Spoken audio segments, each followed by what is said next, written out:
स्थानिक स्वराज्य संस्थांच्या निवडणुका विशेषतः महानगरपालिकांच्या ज्या आता घोषित झाल्या आहेत आणि त्याची सर्वत्र तयारी सुरू आहे. पण राज्यामध्ये ज्या पक्षाचं सरकार आहे त्या पक्षाच्याच उमेदवारांना जर महानगरपालिकेत निवडून दिलं तर खऱ्या अर्थाने आपल्या महानगरपालिका हद्दीमध्ये विकासाला अधिक संधी आहे हे सामान्य जनता ओळखते आणि त्यामुळे त्या पद्धतीचं यश हे भारतीय जनता पक्षाबरोबर युती करणारे सगळे पक्ष नक्की मिळवतील हा मला विश्वास आहे. मेगा भरती ठीक आहे, पण प्रज्ञा सातव यांना घेण्याची काय गरज पडली पक्षाला?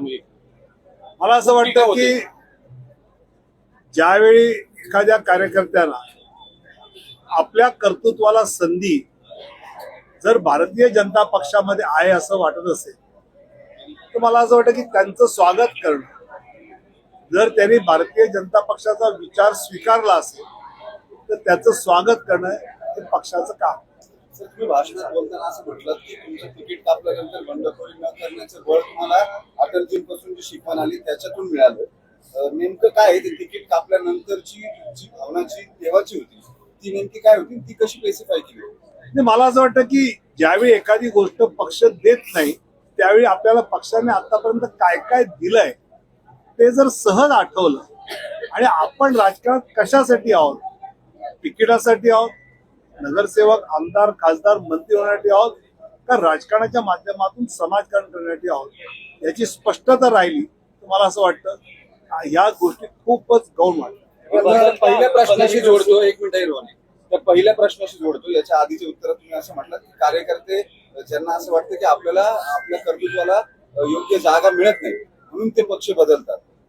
तुम्ही आता असं म्हटलं की विचारासाठी आपण आहोत की प्रगती करण्यासाठी किंवा स्वतःच नाव मोठं करण्यासाठी आहोत, याचा कॉन्शियस कॉल घ्यावा लागतो. या अशा पद्धतीने जेव्हा दुसऱ्या पक्षाचे कार्यकर्ते इतक्या मोठ्या क्वांटम मध्ये घेतले जातात तेव्हा तुमचीच दोन भूमिका विरोधाभासी वाटत नाही? मला असं वाटतं की मी पुन्हा बरोबर सुद्धा भारतीय जनता पक्षाने ज्यांना पक्षात घेतलंय त्या ठिकाणी गेले 30-40 वर्ष भारतीय जनता पक्षाचे प्रयत्न काय होते. जसं आम्ही विखे पाटलांना नगरमध्ये घेतलं, तिथे अनेक वर्ष आमचा आमदार निवडून येतच नव्हतं.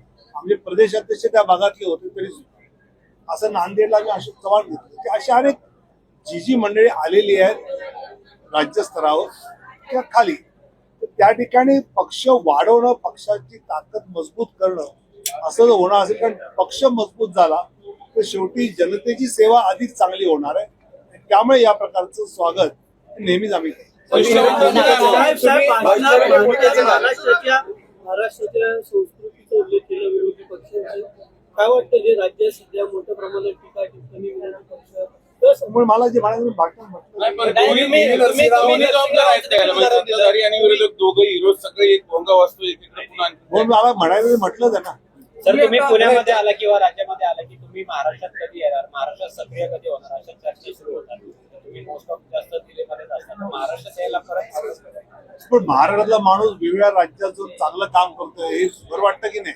आम्हाला आणखी बरं वाटेल तुम्ही महाराष्ट्रात. आम्हाला अपेक्षा होती की तुम्ही राष्ट्रीय अध्यक्ष व्हाल पक्षाचे, पण ते काही झालं नाही. महाराष्ट्रात चांगले राष्ट्रीय कार्यकारी अध्यक्ष आम्हाला मिळाले. राहुल गांधी आणि अटलजींच्या विरोधी पक्षनेते असताना काळापासून सत्ताधाऱ्यांनी विरोधकांना सन्मान देणं, याच्यातच विरोधक सत्ताधाऱ्यांना सन्मान देतील असं वाटत नाही का? मला वाटतं मुळात विरोधकांचं ते सन्मान देण्यासारखं असतं. आता काल प्रियंका गांधी चहा प्यायला गेल्या होत्या, राहुल गांधी जाऊ शकले. साध्या छोट्या छोट्या गोष्टी आहेत. काँग्रेसने एकदा स्वतः ठरवलं पाहिजे की आपल्याला सिरियस विरोधी पक्ष म्हणून जनतेने घेतलं पाहिजे का. आता बळबळ जे मोदींना विरोध करू इच्छितात ते तुमच्या पाठीशी येतात, त्यांनी जिंकता येत नाही. पण याला जिंकायचं असेल तर त्या पद्धतीने तुम्ही केलं पाहिजे. गडकरींनी जे प्रेम दाखवलं तेच मोदी आणि शहा का दाखवू शकत नाही? काल होते ना, काल मोदीजी पण होते.